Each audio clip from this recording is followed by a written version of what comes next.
તમે આવીને આટલું કરી આલ્યું અમને, બસ અમે બહુ જ ખુશ છે.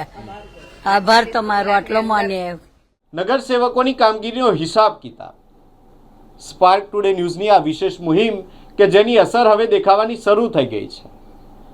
વોર્ડ નંબર 7ના નાગરિકો કે જે મૂળભૂત સુવિધાઓથી વંચિત હતા, સુવિધાઓ માટે તડપી રહ્યા હતા, તરસી રહ્યા હતા, ત્યારે તેમની પોતાની રજૂઆત સ્પાર્ક ટુડે ન્યૂઝના માધ્યમથી પ્રસ્તુત કરી હતી અને આખરે તંત્ર જાગ્યું છે.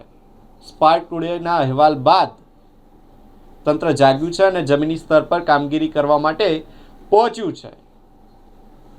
વડોદરા શહેરના અલગ અલગ વોર્ડમાં સ્પાર્ક ટુડે ન્યૂઝની ટીમ ગ્રાઉન્ડ ઝીરો પર જઈને નગરસેવકોની કામગીરીનો હિસાબ કિતાબ મેળવી રહી છે.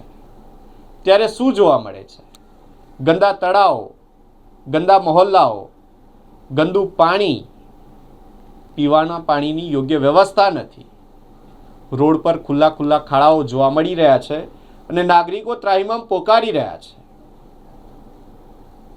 પાછલા 5 વર્ષમાં નગરસેવકોએ શું કામગીરી કરી તે વિશે પ્રશ્નો ઉઠાવી રહ્યા છે.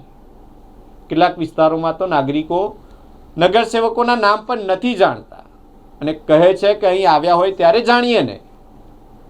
બસ આ જ રીતે વડોદરા શહેરના અલગ અલગ વિસ્તારોમાંથી નાગરિકો પોતાની રજૂઆત અમારા પ્લેટફોર્મ પર મૂકીને